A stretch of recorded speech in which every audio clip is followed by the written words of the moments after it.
Bem, queridos, nós acabamos de terminar uma série de mensagens. Na verdade, nós começamos no mês de outubro do ano passado, uma série de mensagens que aborda o tema Espírito Santo.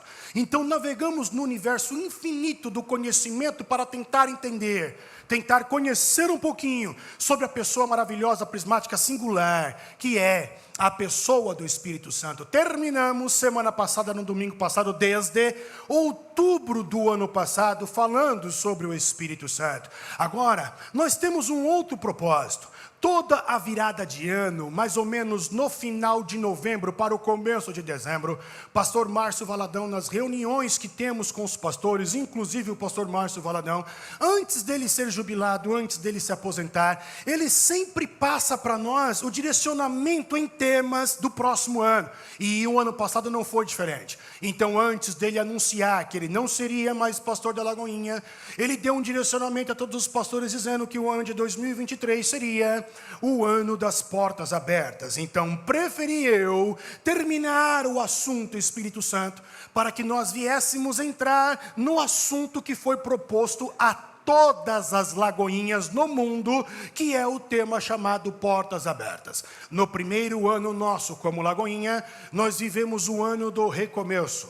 No segundo ano nosso como Lagoinha, vivemos o ano da vitória. No terceiro ano nosso como Lagoinha, nós estamos vivendo agora o ano das portas abertas. Esse foi o direcionamento que Deus deu ao pastor Márcio. O pastor Márcio, ele compilou isso, ele xerocopiou isso, refletiu isso em nós, e nós, a partir de hoje, então, vamos começar e vamos ver até onde Deus ele vai nos levar, até onde o Espírito Santo irá soprar acerca desse tema e desse propósito. E é justamente isso, o interessante de nós falarmos sobre um determinado tema e direcionar a um determinado grupo, é que este tema une, este tema faz com que todos andem na mesma visão, todos andem no mesmo caminho, todos entendam no mesmo propósito, todos falem pelo mesmo propósito. Então, quando nós recebemos o direcionamento Portas Abertas, e todos os pastores e todas as lagoinhas estão trabalhando neste caminho, andando por este caminho e falando pelo mesmo propósito, logo o tema no grupo exige união. Estamos unidos no mesmo propósito, no mesmo tema, que é as portas abertas. E lembro que orando para que Deus viesse então iluminar os textos bíblicos, para que pudéssemos entender um pouco sobre a porta aberta, para nós não vulgarizarmos o tema, porque quando nós falamos de portas abertas, nós já pensamos de um novo carro, de uma nova casa, da saúde, do novo emprego, de um novo salário. É desse tipo de coisa que nós pensamos quando nós falamos sobre portas abertas, e não está errado nós pensarmos sobre nada disso. Porém, para não vulgarizar, para não deixar tão popular, para não falar as mesmas coisas que todas as igrejas estão falando nesse sentido, então fui buscar a Deus para que Deus viesse trazer iluminação sobre textos sagrados. E Deus me levou então novamente à leitura de um livro que gosto, que é o livro do Daniel. Inclusive o livro de Daniel me inspirou a batizar o meu filho de Daniel por causa do significado do seu nome. E quando eu olho para Daniel, quem é Daniel? Daniel é um homem íntegro. Daniel é um servo humilde de Deus. Daniel é um cara de oração. Só que você e eu consideramos Daniel naquele período que ele ora 3 vezes ao dia, mas Daniel não só orava naquele período que ele resolveu mencionar por escrito. Houve momentos por trás dos bastidores que Daniel vivia a sua vida de oração. Então Daniel era um homem de oração. Daniel, ele era um homem de fé. Daniel, ele era um profeta. E o livro de Daniel não é só um livro de profecia apocalíptica, um livro que anda de mão dadas com o Apocalipse. Não, Daniel também é um livro histórico, porque ele descreve parte da história de Israel em outra nação, a saber, a Babilônia. Daniel era um cara que trabalhava, e trabalhava muito. A profissão de Daniel, ele era político. Daniel era político. No próprio livro dele está escrito que ele era governador de uma das partes da Babilônia. Ele era político. Daniel, além de ser político, ele era embaixador. Ele era conselheiro do rei, ele assistia o rei, ele estava do lado do rei, caminhava com o rei. Essa era a profissão de Daniel. E quando nós olhamos para o significado do termo Daniel, Daniel significa Deus é o meu juiz. E olhando para a narrativa, a descrição, o enredo do livro, você vai ver que é justamente assim que Deus ele é apresentado no livro de Daniel. Deus é apresentado como um justo juiz. Deus é apresentado como aquele que julga as causas. Então, se você analisar, você vai ver, por exemplo, que Deus, no capítulo de número 2, julgou a causa de Daniel, Ananias, Misael e Azarias, os chamados Sadraque, Mesaque e Abidnego, e de todos que exerciam a mesma função de Daniel. Por quê? O rei teve um sonho, não lembrou do sonho, queria saber do sonho, exigiu de todos os magos astrólogos, ninguém sabia qual era o sonho, e ainda disse que ia matar todo mundo se ninguém decifrasse o sonho. Mas qual é o sonho? Não dá para decifrar se não tem sonho. Então Deus julgou a causa de Daniel e de todos os profissionais da área de Daniel, e livrou Daniel de ser morto e todos aqueles homens, inclusive os amigos de Daniel. No capítulo de número 3, agora Deus julga Sadraque, Mesaque e Abidnego e livra eles da fornalha de fogo ardente. No capítulo de número 4, Deus julga a atitude de Nabucodonosor. Porque Nabucodonosor, ele mexe com uma glória. A glória que não era para ser mexida, a glória que era somente de Deus. Ele se acha Deus, e Deus julga Nabucodonosor. E aí no capítulo de número 4 ele fica louco, ele vira bicho, ele vai comer grama no pasto que nem um animal. E Deus julgou isso, porque ele mexeu com uma glória. Que glória? A Bíblia fala de 3 tipos de glória. A glória pneuma, essa glória Deus te dá. A glória que Deus te dá para operar milagres, prodígios, falar línguas, é chamada de glória pneuma. Está associada aos dons, está associada ao Espírito Santo. Glória Shekinah é outro tipo de glória que a Bíblia fala. Essa glória é a glória manifesta. O louvor está cantando, estamos orando, estamos falando em línguas, o pelo está arrepiando, estamos sentindo a presença de Deus, a lágrima está descendo, estou quebrantado, quero ajoelhar, quero me prostrar. É a glória manifesta de Deus, glória Shekinah, perceptível. Agora tem uma glória que Deus não dá para ninguém, é a glória chamada doxá. É essa glória que Nabucodonosor ele vai mexer. É a glória que Deus não dá para ninguém, porque Ele é Deus, simplesmente por este fator. O único que tem autoridade de fazer quem vive e quem morre é Deus. O único que pode dizer quem permanece, quem não permanece, quem sai, quem não sai, que cria, que tem poder criador, onipotente, onisciente, onipresente, é Deus. E nenhum ser humano pode assumir a forma de Deus, ter a pretensão de ser Deus, ser arrogante de achar que tem autoridade como Deus. Mexeu com esse tipo de glória, toma cuidado. Nabucodonosor mexeu com a glória do Doxá, que não era para mexer. Deus julgou isso. No capítulo de número 5, nós já vamos ver que Deus ele julga o rei Belsazar.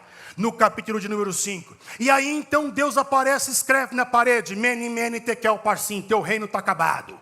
Deus julgou Belsazar. No capítulo de número 6, Deus julga Daniel. E Deus livra Daniel da cova dos leões. Então o que é o livro do Daniel? O livro do Daniel é um livro de julgamentos. O que é o livro do Daniel? Um livro que mostra Deus julgando. E por que Deus mostra Ele mesmo julgando causas? Para que você e eu jamais cometamos o erro de dizer que o homem ímpio, que alguém está florescendo e parece que Deus não vê. Deus está vendo tudo. E no tempo certo Ele há de julgar a corrupção, a exploração, a pedofilia, o mal no mundo. Ele há de julgar no tempo certo. Deus não é omisso. Deus está vendo o que está acontecendo. Não precisa de nós ficarmos falando para Deus o que está acontecendo. Ele tem o controle, Ele tem as rédeas ainda na mão. Ele é soberano. E ele escreve, ele inspira a escrever Daniel para mostrar: calma, eu não sou conivente com o erro. Vai ter o momento certo do julgamento.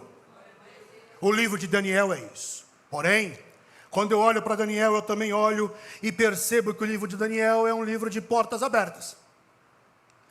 E quando você fala de portas abertas, eu tentei definir portas abertas. Portas abertas são portas abertas. Qual outra definição que poderíamos dar para portas abertas? O que eu acho interessante é que o mundo e o universo do YouTube tem tutoriais para tudo, né? Operação da apendicite. Tem tutorial, passo de número 1, passo de número 2, operação no cérebro. Você tem tutorial para tudo hoje no YouTube. Inclusive, para quem não sabe abrir uma porta. Então, se tu não sabe abrir uma porta, eu te aconselho a ir no tutorial no YouTube. E eu não estou brincando, não. Depois, quando tu chegar em casa, tu vai lá e coloca lá, como abrir uma porta. Tem tutorial no YouTube. Poderia encerrar o sermão aqui. Pronto. Mas quando nós falamos de portas abertas, nós estamos falando sobre oportunidades. Portas abertas são sinônimo de oportunidades. Portas abertas são sinônimos de esperança. Portas abertas são sinônimo de fôlego. Em uma circunstância da vida nossa, como é que nós vamos pagar a entrada do som? De repente Deus abre uma porta, e aí alguém doa o valor que precisávamos, e aí deu um fôlego para nós. Portas abertas é sinônimo de fôlego. Portas abertas é sinônimo de escape. Eu estou encurralado, eu estou ali fechado, eu estou no canto, e aí como é que eu saio daqui agora? Então abre-se uma porta e você consegue atravessar. Portas abertas são sinônimos, por exemplo, do novo. Isso são portas abertas. E quando é que você e eu precisamos de portas abertas? Eu me perguntei sobre isso. Quando é que precisamos do novo, de esperança, de escape, de fôlego? Quando é que precisamos de portas abertas? Tirando o fator sempre precisamos de um fôlego. Sempre precisamos da esperança, de uma porta aberta. Eu acredito que nós precisamos de portas abertas em momentos caóticos de nossa vida. Porque quando eu olho para Daniel, Deus, ele abre uma porta, mas ele não abre uma porta quando tudo está bem. Deus abre uma porta quando há o caos imperando em Daniel, Judá, Israel, seus contemporâneos e os seus conterrâneos. Todos estavam vivendo um momento trágico de sua história. E por quê? Porque nós vamos ver que Deus, ele começa a julgar a nação de Israel, e então ele manda Nabucodonosor, e Nabucodonosor sitia Jerusalém, sitia Judá, e aí então a cidade ela é invadida, a cidade ela é destruída, casas são destruídas, estabelecimentos são queimados, pessoas que estão correndo são mortas, os que estão parados são presos, e começam agora a caminhar para uma terra longínqua, uma outra cultura, e quem sabe eles nesse caos estão pensando, vamos ser escravos como éramos no Egito, e quem sabe o próprio Daniel pensou dessa forma. Vamos ser escravos em outra terra. A novela está se repetindo de novo na sessão da tarde. Já vimos esse filme. Aconteceu lá atrás no Egito. E agora nós vamos ser levados de novo cativo. Então há um caos, há uma tragédia. É justamente aí que eu vejo Deus abrindo porta. Porque quando nós falamos sobre tragédia, o sentido da tragédia nasce dentro da filosofia grega. E a ideia é um animal sendo levado até o matadouro. Essa é a ideia filosófica. O ser humano é um animal entregue aos problemas, circunstâncias que podem te levar a pique, colocar a tua fé em xeque. Então nós vivemos rodeados de tragédias. Somos entregues às tragédias. Paulo, conhecedor da escritura e da filosofia grega, Paulo vem dar um sentido para a tragédia. Paulo vem dar um propósito para a tragédia, e Paulo escreve em Romanos capítulo 8, verso de número 36. Como está escrito: por amor de ti somos entregues à morte todo dia. Olha a tragédia aí. Somos entregues à morte, sentido filosófico do termo, todos nós. Todos os dias somos entregues à morte, a uma circunstância trágica e caótica da vida. Todos os dias. Somos reputados como ovelhas ao matador. Só que Paulo dá um sentido. E qual é o sentido? Qual é o propósito da tragédia? Paulo demonstra amor. Não tem sentido sofrer se não tiver amor. Não tem sentido sofrer se não tiver o propósito do amor, porque amor denota sofrimento. Amor não denota propriamente dito felicidade, ele denota sofrimento. Amar te leva a sofrer pelo objeto do amor. Então ele dá um sentido. Só vale a pena sofrer por amor. Do contrário, o sofrimento é provocado pela maldade. Se não há amor envolvido, então há maldade. O sofrimento foi provocado pelo mal e não pelo amor. Então Paulo romantiza a ideia de tragédia, e é justamente na tragédia caótica de Daniel e seus amigos Israel e Judá que eu vejo Deus abrir uma porta para Daniel. O rei Nabucodonosor está em expansão do reino e ele precisa de empregados. Então ele faz um post e coloca no Instagram: vagas abertas. Ele coloca no antigo amarelinho, ele coloca na Cato, vagas abertas. Qual que é a vaga? Aí o Nabucodonosor, a vaga é assistente real, prestar serviços diante do rei. A vaga é ser embaixador, representar o rei em outros lugares. Pretensão salarial, 100 mil euros por mês. Maior império do reino, então, um salário significativo, dá para encarar 100 mil euros por mês, né? Eu acho que dá para eu me candidatar a essa vaga. E estabilidade total, você estará do lado do rei Nabucodonosor, o maior rei do pedaço, da história, do momento. Ok. Aí Nabucodonosor chama Aspenaz, o chefe dos caras lá que comandava, o chefe do RH. Preciso que você entrevista aí o pessoal, e eu preciso de algumas pessoas. Os quesitos e os requisitos são esses. Mas é o seguinte, eu te convido, Aspenaz, a pegar essa leva de Judá aí, porque veio bastante gente cativo. Pega esses caras aí e vê se acha alguns caras nessa condição aqui. Vai ser fácil, porque veio muita gente de lá. Aí Aspenaz diz assim: meu senhor, mas olhando aqui para os quesitos e requisitos que o senhor estipulou em Judá, porque já tive dando uma olhadinha aí, eu só encontrei 4. Qual é o nome dele? Daniel, Ananias, Misael e Azarias. São esses 4 aí que eu encontrei. De toda Judá? De toda Judá. Mas por que você só encontrou 4? É simples, rei. Os requisitos que o senhor estipulou aqui, não é qualquer um que se enquadra, não. E quais são? Verso de número 4 do capítulo de número 1. Jovens em que não houvesse defeito. Já começou por aí. E quando eu falo jovem, não estou falando de idade, porque tem muitas pessoas avançadas na idade que são jovens. Mais do que alguns jovens, que não conseguem desfrutar da jovialidade. Então, jovens em que não houvesse defeito. Esse jovem é preguiçoso? Não, porque a preguiça é um defeito. Esse jovem, quando levanta, faz o quê? Ele estende a cama. Primeira coisa que ele faz, ele já guarda as coisas, os cabos, os tênis, os sapatos. Ele passa desodorante, já escova os dentes, penteia o cabelo. Perfeito! Amém. Próxima pregação do Legacy do Rockets. Daniel capítulo 1, verso de número 4. Ele continua.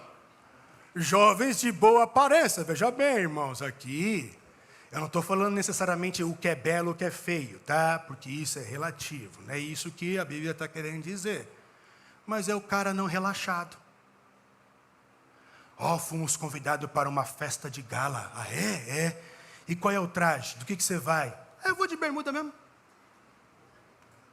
Eu vou de boné mesmo. O que você vai? Eu vou com aquela camiseta do time mesmo. Não sabe se portar nos lugares. Confunde cozinha com banheiro, banheiro com cozinha. Quando é para ir pro jogo de futebol, você leva a chuteira, mas quando é para uma festa de gala, você não vai lá de chuteira e de bermuda.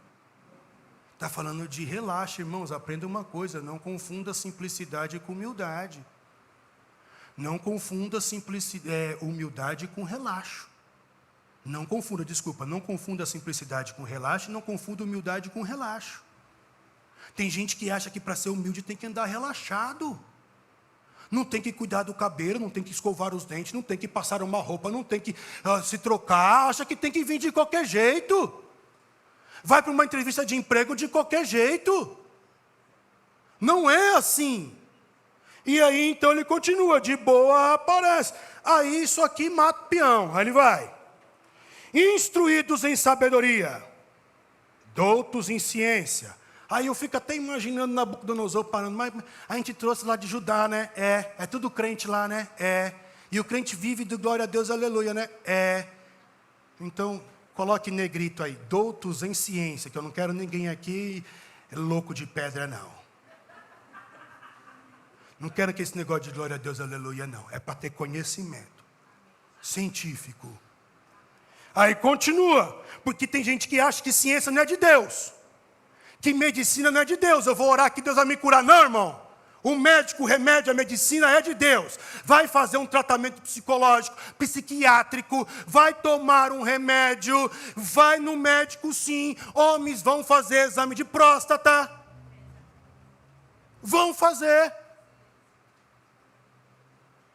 Aí, não, Deus vai me curar aqui, a próstata está inchada, Deus vai me curar aqui. Não, não vai. Para de comer a gordura, o açúcar, e vai se cuidar. Aí fica jogando tudo nas costas de Deus. Aí Deus não faz, Deus não me ouviu, estou chateado, não vou mais para a igreja. Claro, entende Deus errado. Vai se cuidar. Aí depois, entendidos no conhecimento, em outras palavras, o cara tem que ler.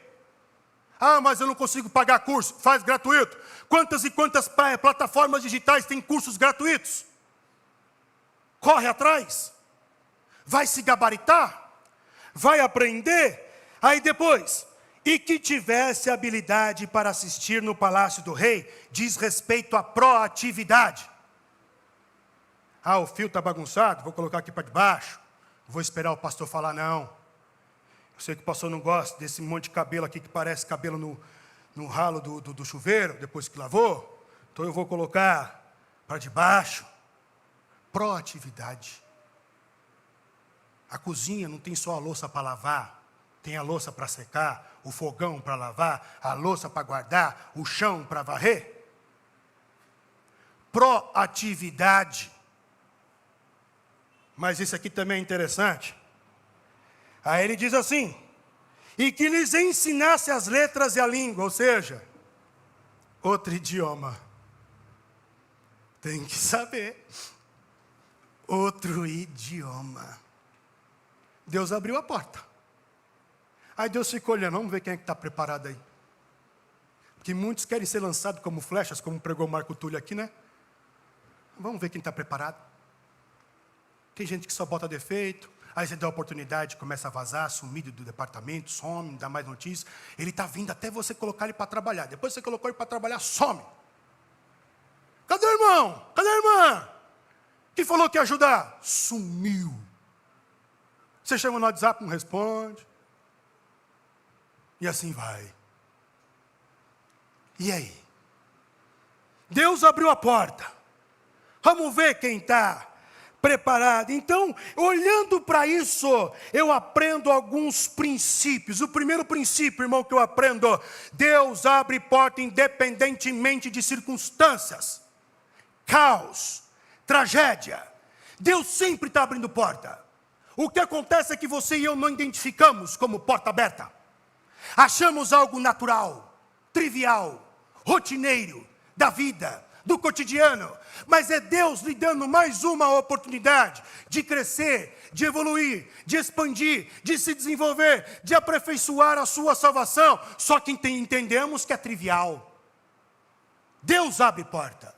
Constantemente, Deus abriu a porta. Nabucodonosor tinha uma necessidade. Deus também tinha uma necessidade. Deus precisava ser glorificado na Babilônia. Então ele abre uma porta.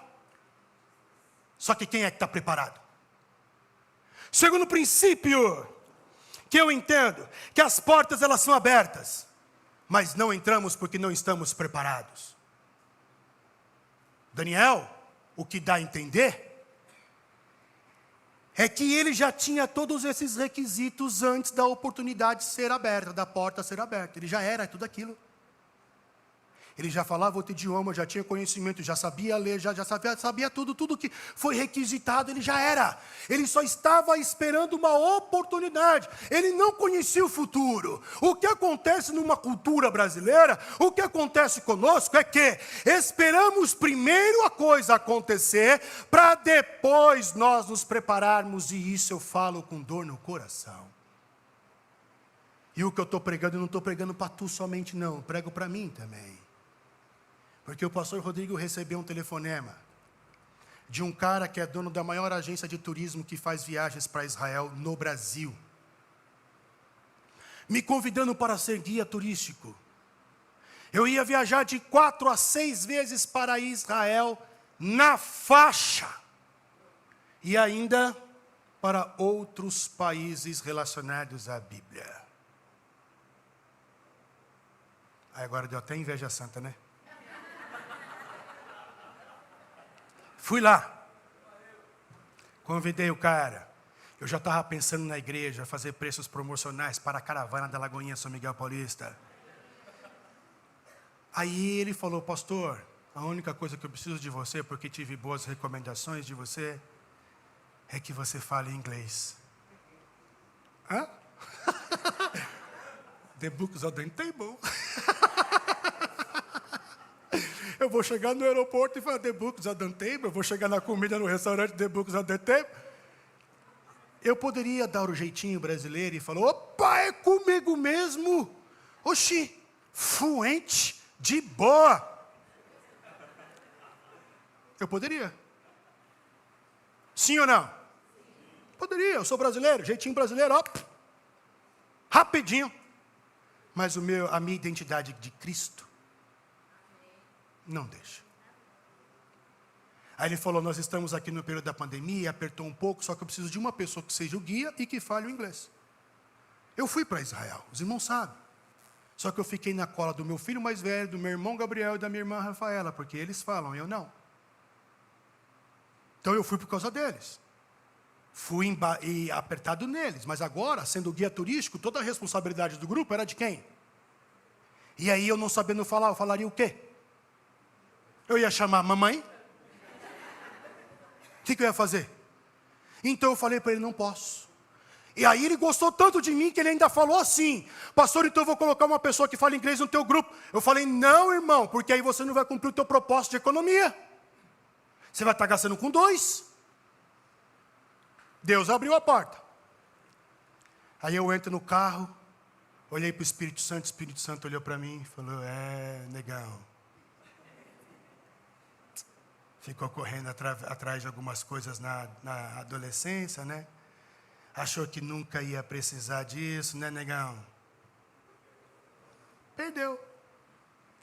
Aí eu olhei para o Espírito Santo e falei: a minha mente já está consumida de remorso, de raiva. Se o Senhor, Espírito Santo, puder ficar quieto, eu agradeço. E você está achando que eu falei isso? Eu falei isso, essa aqui é a minha intimidade com o Espírito Santo. Eu falei: por favor, Espírito Santo, menos, tá? Agora não é uma boa hora.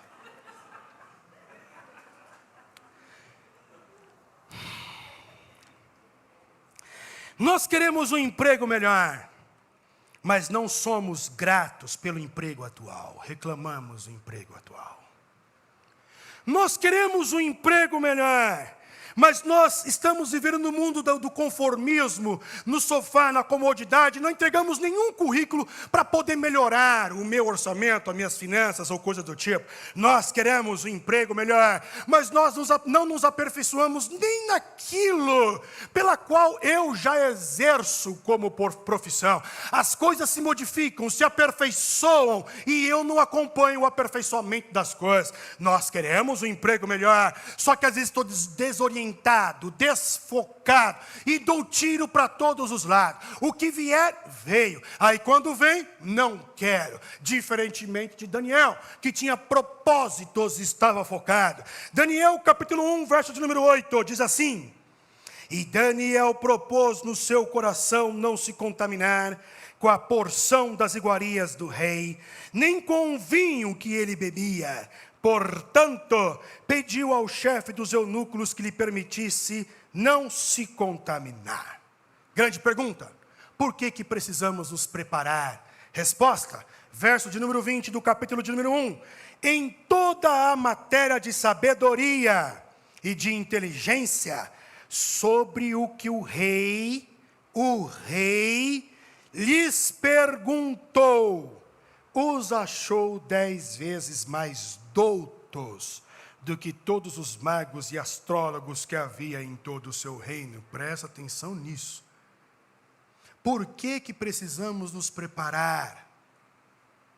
Simples. Porque estamos sob testes. Se não estamos, estaremos. O rei fez entrevista com aqueles jovens para ver se eles tinham a capacidade de preencher o cargo. Por isso temos que nos preparar, porque alguém está de olho em você. Como disse o escritor de Hebreus, estamos rodeados de uma grande nuvem de testemunhas. Eu falei para Daniela, não dá mais para a gente sair não. Porque onde a gente vai, oi pastor, eita Jesus. Eu nem conheço, então, filho, vou começar a andar de calça, todo lugar.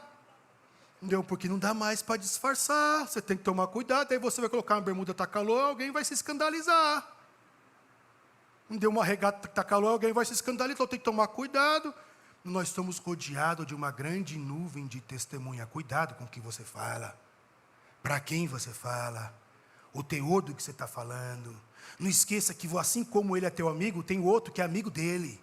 E ele vai falar aquilo também. E vai chegar no ouvido de quem tu não quer.